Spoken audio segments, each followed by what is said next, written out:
بسم اللہ الرحمن الرحیم۔ ڈسکور اوریجنل کے معزز ناظرین، السلام علیکم۔ اب کس نمبر 716 ملاحظہ فرمائیں۔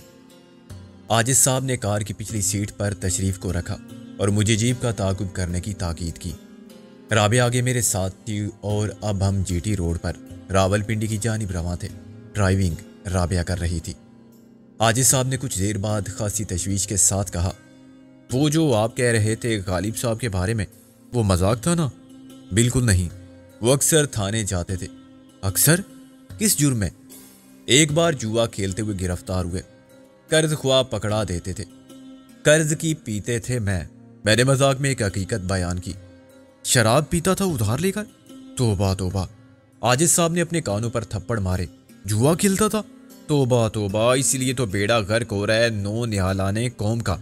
میں اس پر کالم لکھوں گا، نصاب سے اس کے سب شعر نکال دیے جائیں۔ ایسے بد کردار شاعر کا کلاس اسکول کالج کی کتابوں میں بالکل نام نہیں ہونا چاہیے۔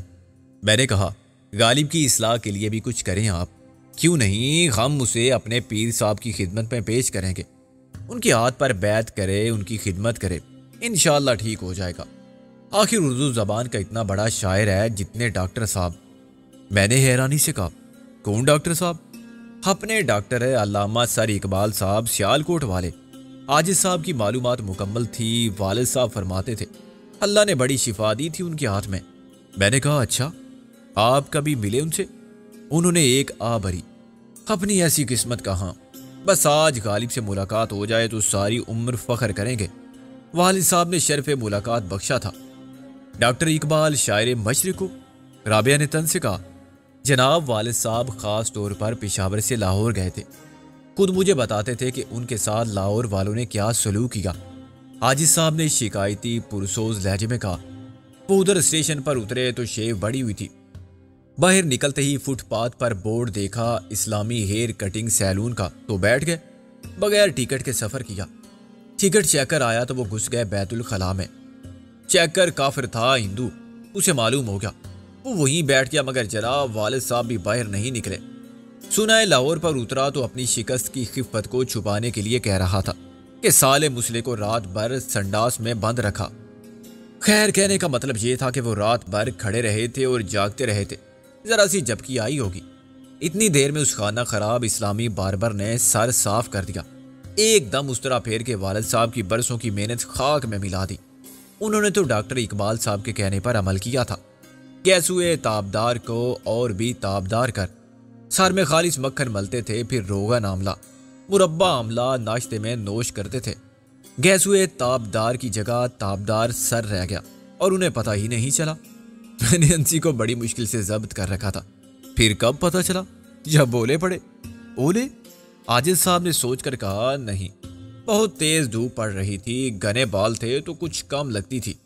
پٹھان کا دماغ تھا، ڈائریکٹ مغز گرم ہوا تو والد صاحب جلال میں آ گئے۔ اب ہم ڈاکٹر اقبال صاحب کو کیسے بتائے گا کہ ہم نے گیسوئے تابدار کو کتنا تابدار کیا تھا؟ غصے میں اسلامی باربر کے مکہ رسید کر دیا۔ خاندانی بندوق ساتھ ہوتی تو شاید کیا، یقیناً وہیں اس کو فنا کر دیتے۔ باربر ادھر ہی لیٹ گیا، خانہ خراب مکر کرتا تھا جیسے فوتگی ہو گیا۔ اس کا ایک شاگرد باری کے انتظار میں بیٹھا تھا، وہ پہلوان تھا، روز اکھاڑے جانے سے پہلے 2 جگ دہی کی لسی پیتا تھا اور سر کی شیو کراتا تھا۔ اس نے والد صاحب کو پکڑ دیا اور ادھر ہی چت کر دیا۔ وہ دب گئے گوشت کے پہاڑ کے نیچے۔ ویسے بھی پردیسی مسافر تھے۔ ایک خانہ خراب شاہی دندان ساز ادھر بیٹھا تھا، اس نے موقع سے فائدہ اٹھایا اور والد صاحب کا 2 دانت زنبور سے کھینچ لیا، خٹاک سے۔ اب میرے لیے انسی کو روکنا محال تھا۔ وہ کس لیے؟ کیا بقرعید قریب تھی؟ بقرعید؟ آپ کو کیسے معلوم ہوا؟ عاجز صاحب پہنچ کے رہ گئے۔ اس نے کسی بکرے کے لگائے ہوں گے 2 دانت، ان کی بڑی مانگ ہوتی ہے۔ میں نے کہا، عاجز صاحب نے برا نہیں مانا۔ ابے یارا تم بولو، پردیسی مہمان کے ساتھ ایسا سلوک اچھا بات ہے؟ آپ کے ساتھ کسی نے کوئی غلط بات کیا؟ میں نے انہیں پشاور میں پیش آنے والے جان لیوا واقعات کے بارے میں بتانے کا سوچا اور پھر ارادہ ملتوی کر دیا۔ مجھے ان کی باتوں میں بہت مزہ آ رہا تھا اور خود رابعہ بھی بہت لطف لے رہی تھی۔ اس کی ہنسی رو کے نہیں رکتی تھی۔ ہم وقتی طور پر بھول گئے تھے کہ اس سفر کے اختتام پر کیا ہوگا۔ ہماری تلاش بار آور ہوگی یا ایک بار پھر مایوسی کا سامنا ہوگا۔ غالب اور نازو مل گئے تو کیا ہوگا؟ اور نہ ملے تو کیا ہوگا؟ غالب کی رہائی کے لیے خطرے میں کود پڑنا تو ناکارہ بندوقوں والے دو نااہل سپاہی کون سی توپ چلائیں گے؟ ایک جاہل مجہول نام نیاز صافی خانہ خراب کرنے کی دھمکی دے کر ہمیں کیسے بچائے گا؟ اور کسی خانہ خرابی کے بغیر غالب اور نازک ہمیں مل گئے تو پھر اس پیر تسمہ پا بن کے عاجز کر دینے والے عاجز صاحب سے پیچھا چھڑانے کی کیا صورت ہوگی؟ قانون کے محافظوں سے کیسے جان چھوٹے گی؟ یہ سب سوالات فی الحال پس منظر میں چلے گئے تھے۔ میں نے سنجیدگی اختیار کر کے کہا، آپ کے والد صاحب کے ساتھ واقعی لاہور والوں نے زیادتی کی تھی؟ خیر یہ بتائیے، ڈاکٹر صاحب سے ان کی ملاقات ہوئی یا نہیں؟ انہوں نے افسوس سے سر ہلایا۔ کدھر جناب، ان کا ایک خدائی فوجدار ملازم تھا، اللہ بخش، ہر بار اس نے روک دیا کہ ابھی لوگ بیٹھے ہیں۔ وہ ہر روز جاتے، ہر روز یہی ہوتا۔ پھر ایک دن والد صاحب نے کہا کہ میں اپنا کان دکھانا چاہتا ہوں ڈاکٹر صاحب کو۔ کان میں کیا ہوا تھا؟ وہ دراصل پہلوان نے ان کو چت کرنے کے بعد کان بھی کھینچے تھے۔ وہ خانہ خراب تو کان اکھاڑ لیتا، مگر پولیس آ گئی اور سب کو تھانے لے گئی۔ والد صاحب نے 3 یوم تک تھانہ گڑی شاہو میں قیام و توام فرمایا۔ وہاں سے ڈاکٹر اقبال صاحب کا قریب خانہ قریب تھا، میرا مطلب ہے دولت خانہ۔ والد صاحب کے ایک کان میں واقعی تکلیف تھا، وہ کان تھوڑا بھی باہر نکل آیا تھا۔ انہوں نے بولا کہ کاغذ دو، میں رکا لکھ کے دیتا ہوں، تمہاری شکایت بھی لکھوں گا کہ میں پشاور سے آیا ہوں اور تم نے دروازے پر روک رکھا ہے۔ بس جناب، اس نے پرچی دیا اور والد صاحب نے اپنا تکلیف بیان کیا اور خدا بخش کا بھی بہت شکایت کیا۔ وہ رکا اندر لے گیا اور واپس آ گیا۔ ہنستے ہنستے میری آنکھوں میں آنسو آنے لگے تھے۔ پھر کوئی نسخہ لکھا تھا ڈاکٹر صاحب نے، اور اس ملازم کا کیا ہوا؟ نسخہ بھی لکھا تھا ایک شعر میں۔ ملازم کی شکایت کے جواب میں یہ لکھا تھا کہ مرد ناداں پر کلام نرم و نازک بے اثر ہے، مطلب یہ کہ اس جائل کو معاف کر دو۔ والد صاحب کے لیے لکھا تھا کہ پھول کی پتی سے کٹ سکتا ہے ہیرے کا جگر۔ یہ معلوم نہیں ہوا کہ کون سے پھول کی پتی سے، ورنہ ہیرے کا جگر کاٹ کے استعمال کرنے سے ضرور فائدہ ہوتا۔ رابعہ کا برا حال تھا۔ بس کرو سکندر، میں نے پیٹھ پکڑ کر کہا، عاجز صاحب، ہیرے کا جگر نہیں کھیرے کا جگر لکھا ہوگا، اور پھول ہوگا بھی گوبھی کا۔ آپ کے والد صاحب نہیں سمجھ سکے، حکیم الامت تمام سبزیوں کے خواص ضرور جانتے ہوں گے۔ ویسے کیا یہ ان کا اپنا ہینڈ رائٹنگ تھا؟ شاید کمپاؤنڈر کو نسخہ لکھوایا ہوگا، رابعہ بولی۔ حاجز صاحب کچھ چار زدہ تھے کہ ہم ان کے والد صاحب کی جہالت پر ہنس رہے ہیں۔ والد صاحب ہماری طرح اعلیٰ تعلیم یافتہ نہیں تھے، مگر بڑے علم دوست تھے۔ ایک دوست تھا محمد عالم، دوسرے کا نام علم الدین۔ میں نے کہا، آپ نے کہاں تک تعلیم حاصل کی؟ جناب، ڈگری اور تعلیم میں بڑا فرق ہے۔ ہم ابھی تک طالب علم ہی سمجھتے ہیں خود کو، حالانکہ میٹرک کی ڈگری بہت پہلے لے لی تھی۔ میں نے کہا، صحافت کا خیال کیسے آ گیا آپ کو؟ بس ہم نے محسوس کیا کہ ہم میں صلاحیت ہے۔ ملک کا خانہ خراب ہو رہا تھا، ہم نے قلم اٹھا لیا اور کود پڑے میدان میں۔ میں نے آہستہ سے کہا، کاش آپ مینار پاکستان سے کودے ہوتے۔ رابعہ زور سے ہنسی، لیکن اس نے فوراً میری بات کو دبا لیا۔ اخبار کب جاری کیا آپ نے؟ بہت پرانی بات ہے، کئی سال ہو گئے، انہوں نے گول مول جواب دیا۔ چور، ڈاکو، راشی افسر، بدعنوان پولیس والے، بدماش اور اسمگلر، سب کا خانہ خراب کر دیا۔ خانہ خراب کے نام سے ڈرتے ہیں سب، عاجز کے قلم سے سب عاجز ہیں۔ اشاعت کتنی ہے؟ میں نے کہا، لاکھوں کاری ہیں اس کے۔ عاجز صاحب نے چالاکی سے جواب دیا، اصل بات اشاعت نہیں ہوتی۔ بہت سے اخبار ہیں جن کو پڑھتا ہی کوئی نہیں یا ان کا اثر نہیں ہوتا۔ ہم خاص لوگوں کو خاص طریقے سے پڑھواتے ہیں، عام لوگوں کو عام طریقے سے۔ یہ بات کچھ سمجھ میں نہیں آئی۔ میں نے کہا، اس کی اعزازی کاپی خاص لوگوں کو مفت پہنچائی جاتی ہے۔ اسمبلی کے member, deputy commissioner, S D M, police کے اعلیٰ افسران، صوبائی وزراء، گورنر، مرکزی حکومت کے ارکان، اور ان کو جن کے بارے میں سرخیاں ہوتی ہیں، جو کاپیاں بچ جاتی ہیں وہ ہم پوسٹر کی طرح سارے شہر میں لگا دیتے ہیں۔ نیچے سے اوپر تک سب کو معلوم ہو جاتا ہے۔ Bus stop, railway station, cinema, ہر جگہ لوگ خود دیکھ لیتے ہیں، اور مجرم کے ساتھ ہم اس کے خاندان کی تصویر بھی لگا دیتے ہیں کہ یہ ہے اس کا باپ، یہ بھائی اور یہ دوست۔ سب سے خبردار، بڑی بے عزتی ہوتی ہے ان کی جو ہمارا کہنا نہیں مانتے۔ میں نے کہا، حاجز صاحب، یہ صحافت ہے یا بلیک میلنگ؟ حاجز صاحب چراغ پا ہو گئے۔ کیا بولتے ہیں جناب، یہاں شرافت سے کام چلتا ہے؟ صبح سے شام تک ہر شخص بلیک میل ہوتا ہے اور کرتا ہے۔ میری ماں بلیک میل کرتی ہے مجھے کہ میں نے تجھے پیدا کیا اور پالا، میری مان ورنہ میں دودھ نہیں بخشوں گی۔ ایک بیوی کہتی ہے میں کہ چلی جاؤں گی، دوسری کہتی ہے خودکشی کر لوں گی۔ تیسری کا بھائی بدماش ہے، اس سے ڈراتی ہے مجھے۔ اور میری بات چھوڑو، معاشرے میں کیا ہو رہا ہے؟ محبت میں کیا بلیک میلنگ نہیں ہوتی؟ فرحاد کو کتنا بلیک میل کیا شیرین نے، ہوتی ہے یا نہیں؟ میں نے رابعہ کی طرف دیکھا، بہت زیادہ ہوتی ہے۔ اور خانہ خراب سیاست میں بلیک میلنگ کے سوا ہے کیا؟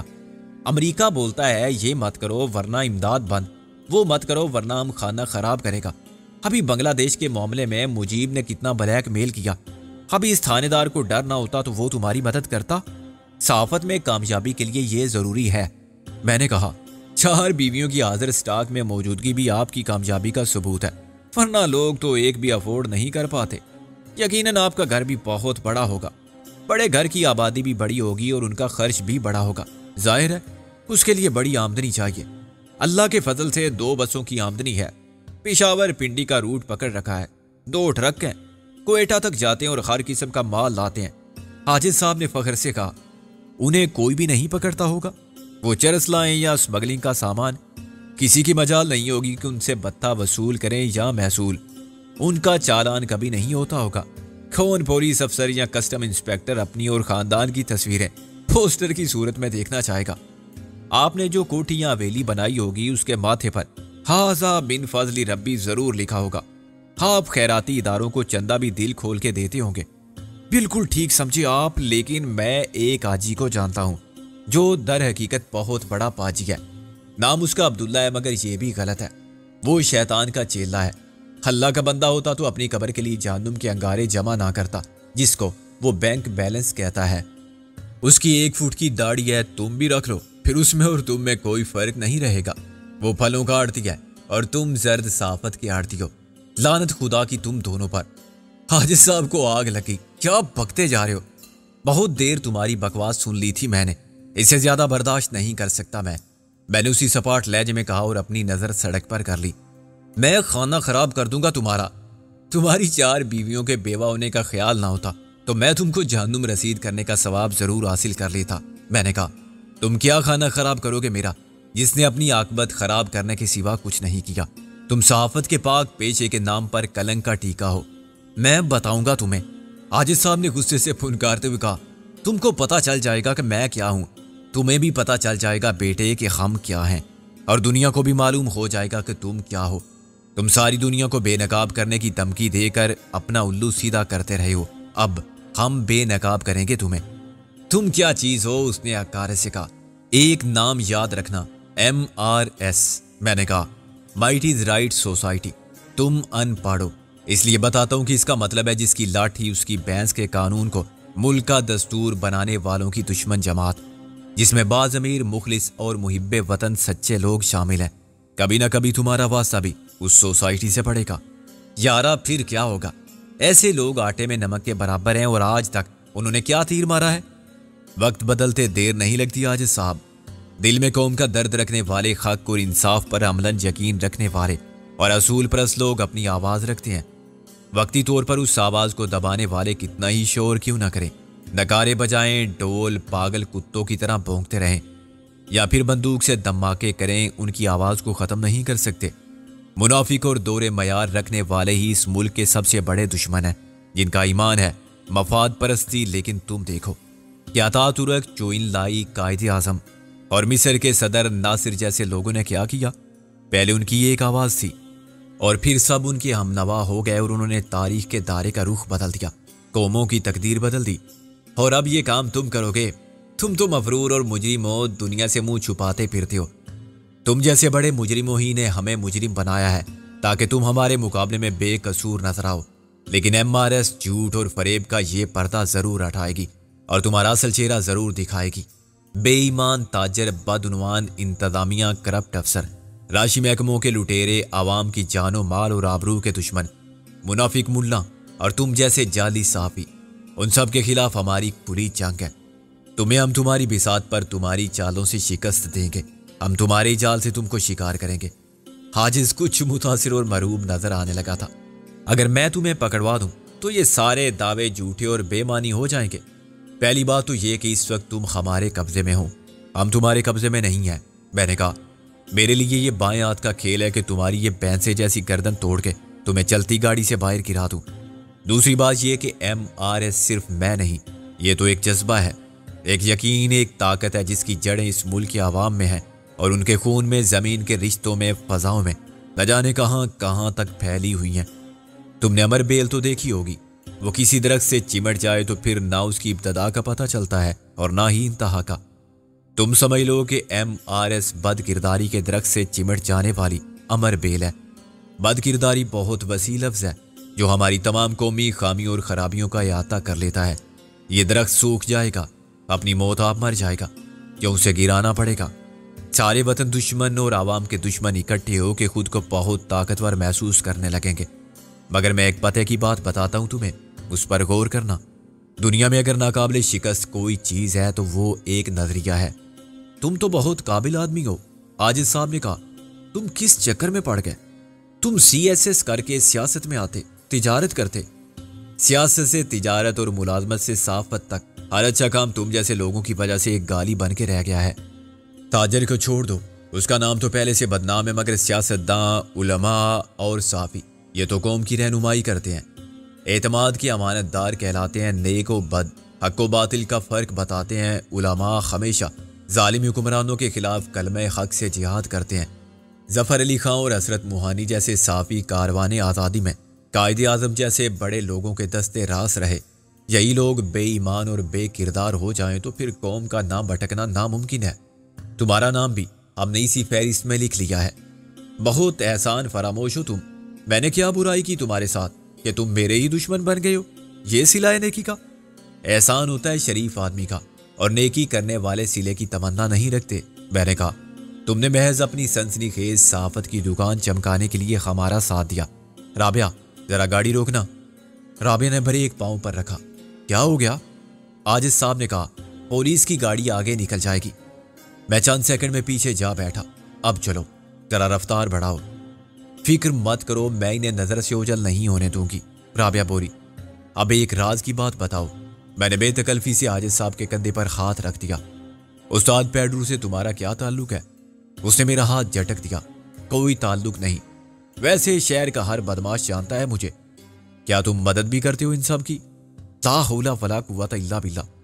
استاد پیڈرو بھی بہت بڑا بدماش ہے، تم اس کی مدد کے لیے کیسے آمادہ ہو گئے کہ اس کے گھر پہنچ گئے؟ مجھے غالب کے بارے میں معلوم ہوا، میں سچ جاننا چاہتا ہوں، یہی سچ ہے۔ وہ مزید رہا۔ میں نے کہا استاد پیڈرو نے تمہیں کیا قیمت ادا کی تھی اپنا اثر و رسوخ استعمال کرنے کی؟ وہ بری طرح چونکا۔ تم الزام لگا رہے ہو مجھ پر؟ ہاں تم صفائی پیش کرو۔ میں نے کہا ثابت کرو کہ تم نے اس سے کچھ نہیں لیا تھا۔ اس کا رنگ اڑ گیا تھا۔ میں قسم کھا سکتا ہوں، قسم جھوٹے لوگ زیادہ کھاتے ہیں۔ میں نے کہا تم بعد میں کہو گے کہ میں نے جان بچانے کے لیے جھوٹی قسم کھا لی تو کوئی گناہ نہیں کیا۔ جان خطرے میں ہو تو حرام بھی حلال ہو جاتا ہے، لیکن میں استاد پیڈرو کو بہت اچھی طرح جانتا ہوں، اور اب تمہیں بھی جان گیا ہوں۔ مجھے وہ بتا دے گا۔ وہ کچھ دیر خاموش رہا۔ 5000 کہاں ہے وہ 5000؟ نکالو۔ میں نے ہاتھ بڑھایا۔ وہ کچھ سمٹ گیا۔ تم کیوں چھیننا چاہتے ہو؟ ابھی تو میں مانگ رہا ہوں۔ میں نے کہا لیکن کیوں؟ مجھے ضرورت ہے۔ میں نے کہا تمہیں 5000 سے کیا فرق پڑے گا؟ وہ کچھ دیر سوچتا رہا، پھر آہستہ آہستہ اس کا ہاتھ اپنی جیب میں گیا۔ میں بظاہر بے پرواہ نظر آنے کے باوجود بہت محتاط تھا، چنانچہ اس نے ایک دم ریوالور نکالا تو کسی دشواری کے بغیر میں نے اس کی کلائی پکڑ لی۔ یہ بھی دے دو، میں نے اس کی کلائی کو موڑ کے کہا۔ وہ درد کی شدت سے بل بلایا اور ریوالور اس کے ہاتھ سے چھوٹ گیا۔ یہ میں اپنی حفاظت کے لیے ساتھ رکھتا ہوں، مگر میرے خلاف تم نے جارحیت کا ارتکاب کیا۔ میں نے ریوالور اٹھا کے جیب میں ڈال دیا۔ تم نے مجبور کر دیا تھا مجھے۔ تم واقعی مجبور ہو؟ لاؤ نقد نکالو، کتنا ہے جیب میں؟ جیب میں تو بہت زیادہ ہے۔ اس کا حل خشک ہونے لگا۔ ہمیں بھی بہت زیادہ کی ضرورت ہے، اور اپنی ضرورت ہم ایسے ہی پوری کرتے ہیں۔ تم جیسے لوگوں سے خراج وصول کرنا کار ثواب ہے۔ تمہاری کون سی حلال کی کمائی ہے جس کے جانے کا دکھ ہو رہا ہے؟ تم نے سب بکواس کی تھی میرے سامنے کہ تم یہ ہو اور وہ ہو، تم صرف ڈاکو گنڈا گردی کرتے ہو۔ وہ چلانے لگا۔ میں نے کہا میں بتا چکا ہوں کہ ہم تمہیں تمہاری بساط پر تمہاری چال سے مات دیں گے۔ تم شیخ چلی کے خاندان سے ہو؟ وہ بولا۔ اور تم غالباً ابو جال کی نسل سے ہو۔ تمہیں یہ معلوم نہیں کہ اردو کا وہ عظیم شاعر جسے دنیا مرزا غالب کے نام سے جانتی ہے، 100 سال پہلے مر کے زندہ و جاوید ہو گیا۔ یہ غالب جو ہمارا دوست ہے ایک بہت بڑا صحافی ہے، حقیقی اور سچا صحافی وہی نکالے گا اخبار جس میں تمہارا بھی خانہ خراب ہوگا۔ یار مجھے بخش دو، وہ منت سماجت پر اتر آیا۔ میں تم سے ہر طرح تعاون کروں گا، بے شک تم ہر مہینے 5,000 لے لینا، ہم تمہارا سب کچھ چھین لیں گے مگر رشوت میں نہیں، یہ تو پبلک کا مال ہے، پبلک کے کام آئے گا۔ میں نے کہا ہم مال حرام کو حلال کریں گے جیسے بلیک منی کو وائٹ کیا جاتا ہے یا کافر کو مشرف با اسلام کیا جاتا ہے۔ ہمارا پروجیکٹ بہت بڑا ہے، ہم چاہتے ہیں کہ جس کا حق تھا اس سے ملے اور جس نے حق غصب کیا تھا وہ خرجانہ ادا کرے۔ اپنا حساب تم خود لگا لو کہ آج تک تم نے کس کس سے سچائی کو زندہ دفن کرنے، سچ کے چہرے کو جھوٹ کی آمیزش سے مسخ کرنے، مظلوم کو انصاف کے حق سے محروم رکھنے، ظالم کو قانون کی گرفت سے بچانے اور بے گناہوں کو پس دیوار زندہ پہنچانے کا کتنا معاوضہ لیا ہے، تمہیں تو سب یاد ہوگا۔ ممکن ہے تم نے حقائق کو بدلنے میں پولیس کی مدد کی ہو، اس سے کوئی قتل کا کیس خودکشی کی واردات بن گیا ہو، کسی غریب کی بیٹی کی آبرو ریزی کے خلاف اٹھنے والی آواز دب گئی ہو، پھانسی کا پندہ ذاتی دشمنی اناد کے باعث کسی بے گناہ کے گلے میں پڑا ہو۔ اس نے کانپتے ہاتھوں سے نوٹوں کی ایک گڈی نکال کے مجھے تھما دی۔ یہ لو، سب لے لو، اور بھی جو کچھ میرے پاس ہے تم لے سکتے ہو، مگر میرا خانہ خراب مت کرو۔ میں تمہاری مدد کر سکتا ہوں، بہت کچھ بتا سکتا ہوں جو تم نہیں جانتے اور دنیا بھی نہیں جانتی۔ بہت سے لوگوں کے ظاہر باطن کا فرق مجھے معلوم ہے اور وہ بڑے اونچے عزت دار لوگ ہیں، بس مجھے بخش دو۔ میں نے غور کرتے ہوئے کہا گویا تم سلطانی گواہ بننا چاہتے ہو، تمہارے ساتھ رعایت کے امکان پر غور کیا جا سکتا ہے، مگر ابھی میں کوئی وعدہ نہیں کر سکتا، اس کا انحصار حالات پر ہوگا اور مستقبل میں تمہارے رویے پر۔ رابعہ نے کہا یہ سلطانی گواہ بعد میں منحرف نہ ہو جائے۔ میں نے کہا یہ جاہل ضرور ہے مگر احمق نہیں ہے، استاد پیڈرو سے یہ MRS کے بارے میں تفصیلی معلومات حاصل کرے گا تو ایسی غلطی نہیں کرے گا۔ یہ رسوا ہو کے مرنا، میرا مطلب ہے خودکشی کرنا، پسند نہیں کرے گا۔ کیوں واجد صاحب؟ جان ہے تو جہان کا عیش ہے۔ ٹھیک، بالکل ٹھیک کہا آپ نے، یہ رقم رکھ لیں گن کر۔ وہ ہکلا کے بولا 4 بیویوں کا شور بن کے جینے اور 4 بیواؤں کا مرحوم شور کہلانے میں بڑا فرق ہے، اس فرق کو کبھی مت بھولنا۔ میں نے نوٹ جیب میں ڈال کر کہا اور آئندہ جھوٹ بھی مت بولنا۔ یہ 5,000 نہیں 10,000 ہیں جو پیڈرو نے تمہیں دیے تھے۔ تمہارے کتنے بچے ہیں؟ وہ چونکا 17 نہیں 18۔ پھر سوچ لو 19۔ اس نے انگلیوں پر ٹوٹل کر کے قطعی جواب دیا۔ 19 بچے یتیم ہو جائیں یہ ہم بھی نہیں چاہتے۔ تمہارے اس ریوالور میں کتنی گولیاں ہیں؟ 6۔ وہ بڑی مشکل سے بولا۔ 1 خرچ ہوگی تم پر، 5 بچ جائیں گی۔ میں نے ریوالور کی نال پر انگلی پھیر کے کہا تمہیں معلوم ہے میرا نشانہ کیسا ہے؟ ایک مرتبہ میں اڑتی مرغابی کا شکار کرنا چاہتا تھا جو ڈار میں لیفٹ آؤٹ اڑ رہی تھی۔ اچانک رائٹ آؤٹ کے انڈا دینے کا ٹائم ہو گیا اور اس نے فلائنگ انڈا دیا۔ جیسے انٹرنیشنل فلائٹ پر ڈیلیوری کیس ہیں، اس وقت نیچے میرا ایک پرانا حریف کھڑا ہو گیا جس نے لندن میں تقریر کے دوران مجھ پر انڈا مارا تھا۔ میں نے ارادہ بدل دیا اور بدلہ لینے کا فیصلہ کرتے ہوئے مرغابی کے انڈے کو نشانہ بنایا، بالکل صحیح وقت پر جب انڈا میرے حریف کے سر پر تھا۔ انڈا ٹوٹ کے گرا اور میرے حریف۔ رابعہ نے کہا آگے والی گاڑی انڈیکیٹر دے رہی ہے، لے لو۔ میں نے بتانے سے کہا انکار کرنا تو بری بات ہے۔ جیپ بائیں جانب ایک نیم پختہ اور شکستہ سڑک پر مڑ گئی۔ جہانگیرہ اور اکوڑا خٹک پیچھے رہ گئے تھے۔ اندازہ یہی تھا کہ اب ہماری منزل بھی دور نہیں ہوگی۔ پھر جیپ رک گئی اور ہماری کار اس کے برابر جا کھڑی ہوئی۔ ایک سپاہی نے کہا سر جی یہ آگتا ہے، میں آگے نہیں جا سکتا، وہ تھاں گولی مار دیں گے۔ کوئی بات نہیں، میں نے کہا اسے آنکھوں کہ ہم تھاں اس کا بدلہ لے لیں گے۔ نکلی داڑھی والے نے لرزے براندام ہو کے ہاتھ جوڑ دیے۔ حضرت صاحب آپ نہیں جانتی یہ بڑا ظالم لوگ ہوتی۔ میں نے کہا کون لوگ؟ کہاں یہ ظالم لوگ؟ مجھے تو یہاں کوئی نظر نہیں آ رہا ہے۔ اس نے کہا اس پہاڑی کے پیچھے ایک مزار شریف ہوتی۔ میں نے غور فرماتے ہوئے کہا اچھا مزار ہے کسی کا؟ مجاور کون ہے؟ وہ مگرمچھ سے زیادہ ظالم ہوتی، ریچھ سے زیادہ ظالم ہوتی۔ اس نے مثالیں دیتے ہوئے کہا اس کا مرید بدماش ہوتی۔ سامنے سے ایک تانگا نمودار ہوا جس میں 8-10 افراد گھوڑے کی دم سے تانگے کی دم تک ہر جگہ سوار تھے۔ ایک شخص لمبے ڈنڈے پر دائیں طرف ٹانگے لٹکائے بیٹھا تھا تو دوسرا بائیں طرف دوسرے ڈنڈے پر ٹانگے سے باہر چپکا ہوا تھا اور دونوں پر گھوڑے کی لہراتی دم کی جھاڑو پھر رہی تھی۔ بالکل پیچھے پائیدان پر 2 بچے رکھ دیے گئے تھے مگر ان کے پیر بھی سڑک کو چھو رہے تھے۔ ان کا منہ گھوڑے کی مخالف سمت میں تھا۔ میں سمجھ گیا کہ یہ مزار شریف کے زائرین شریف ہیں جو کسی پیر سے اپنی اپنی دعاؤں کے مستجاب ہونے کی ضمانت لے کر لوٹے ہیں۔ شاید سامنے تو بہو نے بھی اولاد ہی مانگی ہوگی، مگر دل میں ساس سے جان چھوٹنے کی خواہش بھی شامل کر دی ہوگی، اور اس ساس نے پوتا طلب کیا ہوگا تو خاموشی سے یہ بھی کہا ہوگا ایسا ممکن نہیں، تو پھر اس نامراد بہو کو اٹھا لے تاکہ میں دوسری لاؤں۔ کیا سوچ رہے ہو؟ رابعہ نے کہا۔ دیکھو پیچھے سے کوئی گاڑی آ رہی ہے، آنے دو، میرا مطلب ہے جانے دو، مرادیں مانگنے والے ہوں گے۔ میں نے کہا عاجز صاحب ہم بھی چلتے ہیں سوالی بن کے، پولیس کو واپس جانے دے، ہم تو ملزم کو ساتھ واپس لے کے جائیں گے، ایک کانسٹیبل بولا۔ اور آپ کو بھی بیان تو سب کا ہوگا، دوسرے نے کہا۔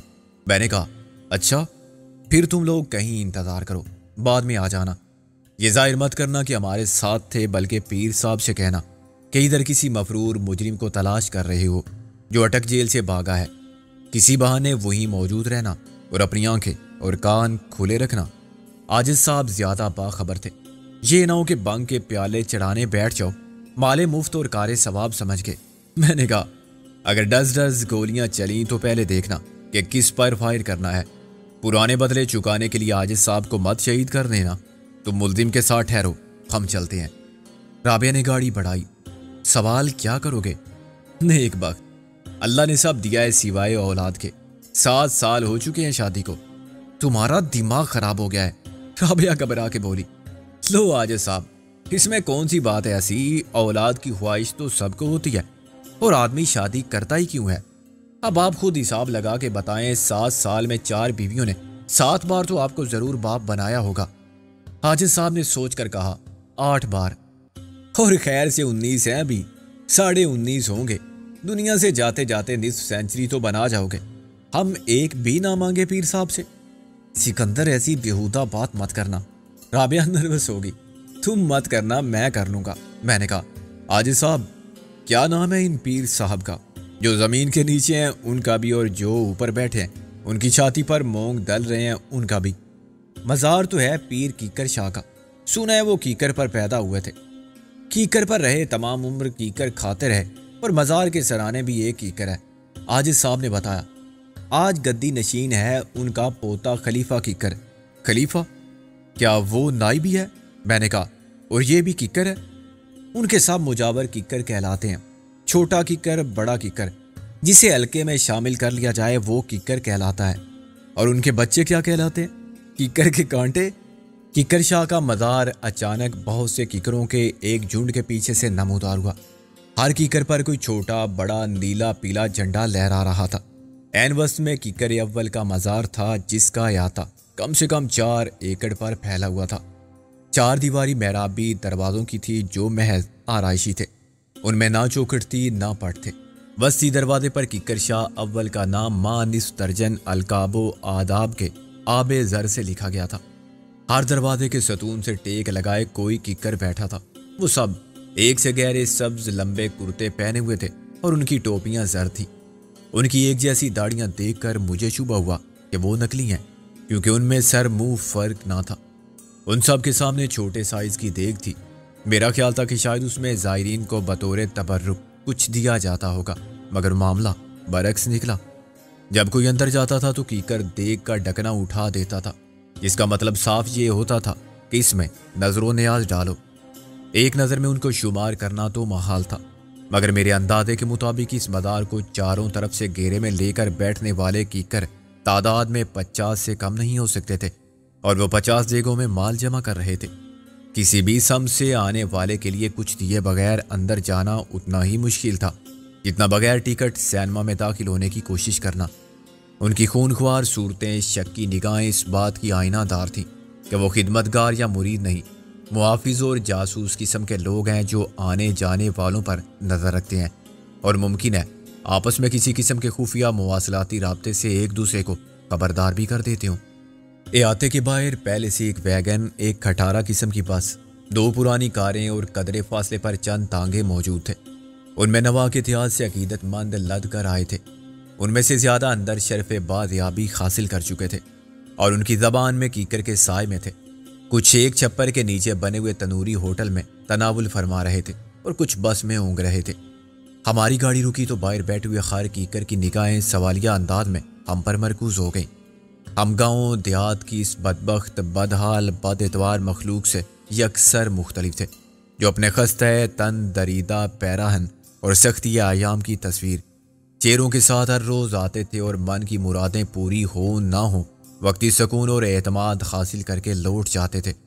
خدا کی رضا کے لیے کسی مردہ یا زندہ پیر کی سفارش اور اس سفارش کے لیے نذرانے کی رشوت دینا ان کے عقائد میں شامل تھا، لیکن ہم جیسے خوشحال اور تعلیم یافتہ نظر آنے والے شہری ایسے ڈھکوسلوں پر بہت کم یقین رکھتے تھے، مگر جب ہر طرف سے مایوس ہو جاتے تھے تو پھر عقل کا سارا فلسفہ بھول کے امید کے ہر ٹھکانے سے رجوع کرتے تھے۔ ظاہر ہے ہم جیسے ہموکوں کے ساتھ صحیح رویہ اختیار کیا جائے تو وارے نیارے ہو جاتے تھے۔ جتنا ایک پورا گاؤں نہیں دیتا تھا اتنا شہر کا کوئی ایک حاجت مند دے جاتا تھا۔ میں نے رابعہ سے کہا، اب یہ لال پیلا ہونا چھوڑو، اگر تم نے اس ڈرامے میں میرا ساتھ نہیں دیا تو ہم پھنس جائیں گے، یہ بہت خطرناک لوگ لگتے ہیں مجھے۔